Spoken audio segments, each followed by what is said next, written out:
राधे राधे।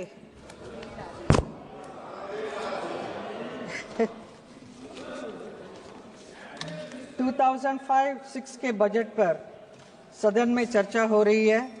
इस विषय में मुझे भी भाग लेने का अवसर मिला है, इसके लिए आपका मैं बहुत बहुत धन्यवाद प्रकट करती हूँ। सबसे पहले मैं कहना चाहूँगी, दिल्ली में जो हुई है जीत, इसके लिए मैं हमारे पार्टी भारतीय जनता पार्टी के सभी नेताओं और कार्यकर्ताओं सभी को बहुत बहुत शुभकामनाएं, बधाई देती हूं। मैं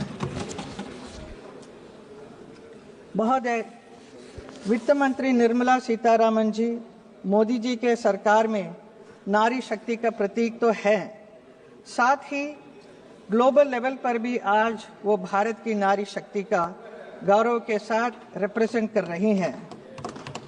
एक महिला सांसद के नाते मुझे उन पर बहुत ही गर्व है। निर्मला जी का ये लगातार 8वां बजट है, जो एक रिकॉर्ड है। उनके इस असाधारण उपलब्धियों के लिए मैं उन्हें बहुत बहुत बधाई देती हूँ।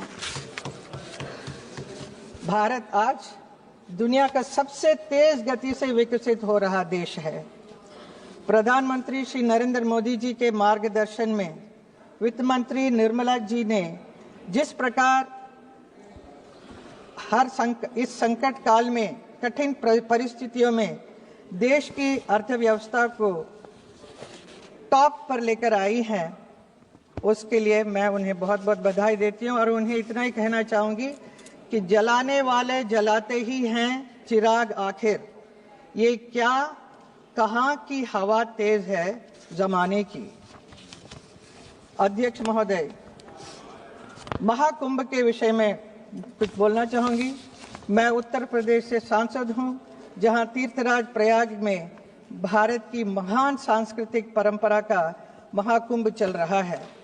इस महाकुंभ में भाग लेने के लिए देश विदेश से करोड़ों लोग यहां आकर स्नान करने के लिए आ रहे हैं।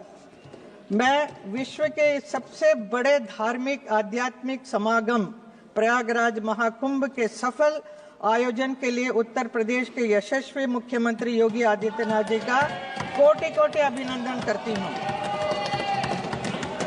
I have witnessed everything is perfectly all right there. Yes, I have seen it. I have been there. अध्यक्ष महोदय, सरकार के तीसरे कार्यकाल में 3 गुना तेज गति से काम हो रहा है। सौभाग्य से मथुरा के सांसद के रूप में मेरा भी ये तीसरा कार्यकाल है और मथुरा में भी 3 गुना तेज गति से जो काम हो रहा है, उसके लिए मैं मोदी जी और योगी जी को बहुत बहुत धन्यवाद करती हूँ, जो मुझे हर समय और योगी जी को बहुत बहुत धन्यवाद करती हूँ, जो मुझे हर समय सहयोग मिलता रहता है। आभार व्यक्त करती हूँ। अध्यक्ष महोदय, मोदी जी की सरकार में आज देश बड़े निर्णयों और नीतियों को असाधारण गति से लागू होते देख रहा है। इन निर्णयों में गरीब, वंचित, मध्यम वर्ग, युवा, महिलाओं, किसानों को सर्वोच्च प्राथमिकता मिली है।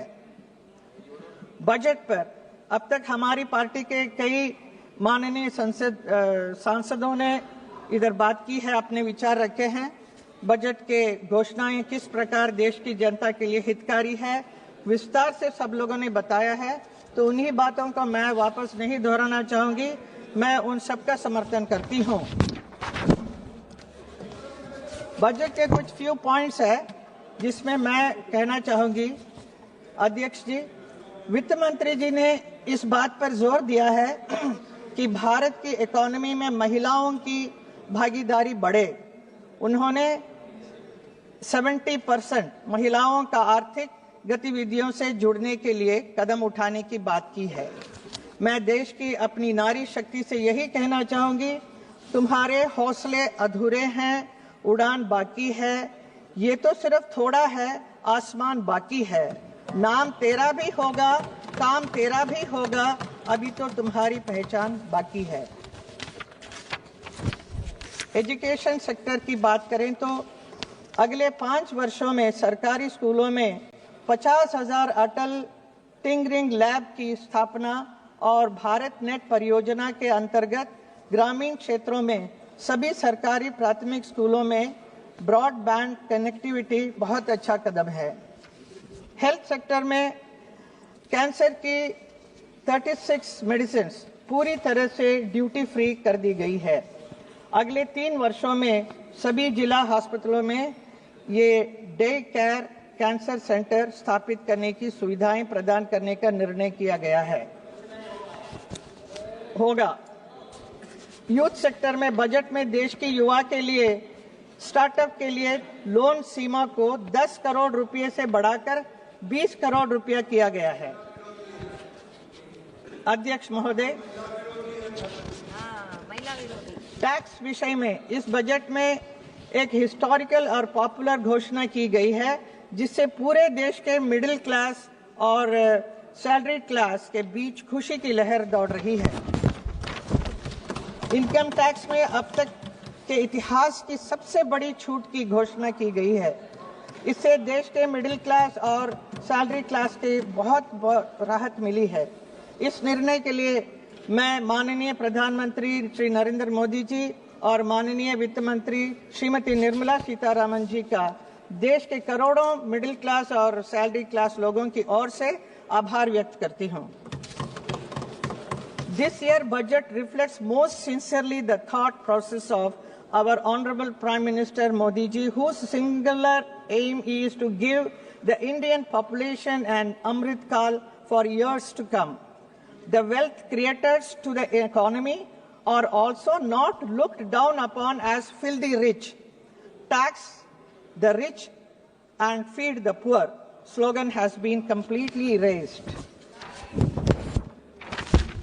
महोदय, हम सबको गर्व होना चाहिए कि हमारे देश में पहली बार ऐतिहासिक world audio visual entertainment summit यानी वेव्स का आयोजन हुआ है। ये है नए भारत की पहचान। कला और फिल्म इंडस्ट्री के प्रतिनिधि होने के नाते मुझे भी इस समिट में पार्टिसिपेट करने का अवसर मिला। प्रधानमंत्री जी के साथ इस अवसर मिला था। इसके लिए मैं हमारे प्रधानमंत्री और आईएमबी मिनिस्टर अश्विनी वैष्णव जी का आभार व्यक्त करती हूं। अध्यक्ष जी, यमुना हमारी महान आध्यात्मिक परंपरा और संस्कृति में यमुना मैया की आध्यात्मिक महत्व है, मथुरा वृंदावन की पहचान है, जीवन रेखा है। पिछले मथुरा वृंदावन में जितने नाले वगैरह हैं उसको बंद करने की कोशिश की, लेकिन फिर भी हम लोग कामयाब नहीं रहे, क्योंकि जो यमुना की जो अशुद्ध जल जो आ रहा है वो दिल्ली से आ रहा था। तो हम उस वक्त दूसरी पार्टी राज कर रहे थे, तो हम कुछ कर नहीं सके। तब हम सिर्फ हमारे ब्रजवासियों को इतना ही कहते रहे कि सब ठीक हो जाएगा, जल्द ठीक हो जाएगा। आज उम्मीद की किरणें आई है। 8 फरवरी को दिल्ली में भाजपा की जीत के बाद प्रधानमंत्री नरेंद्र मोदी जी ने कार्यकर्ताओं को संबोधित करते हुए भाषण का शुभारंभ भी यही किया कि जय यमुना मैया। उनसे की यमुना नदी को दिल्ली की पहचान बनाने की बात की। ये मोदी जी की गारंटी है, मतलब पूरी होने की गारंटी। मेरे संसदीय क्षेत्र में इसे लेकर बहुत ही खुश हैं लोग, इतने खुश हैं कि मैं बयान नहीं कर सकती हूँ। यमुना अब स्वच्छ हो जाएगा, ब्रजवासियों का अब स्वच्छ। अपने दल में कम समय में अपनी बात को कहते हैं 3 मिनट 5 मिनट, नहीं तो आपके दल के अन्य सदस्यों का ही बोलने का अवसर नहीं आएगा। ये मेरा आपसे है। डॉक्टर श्रीकांत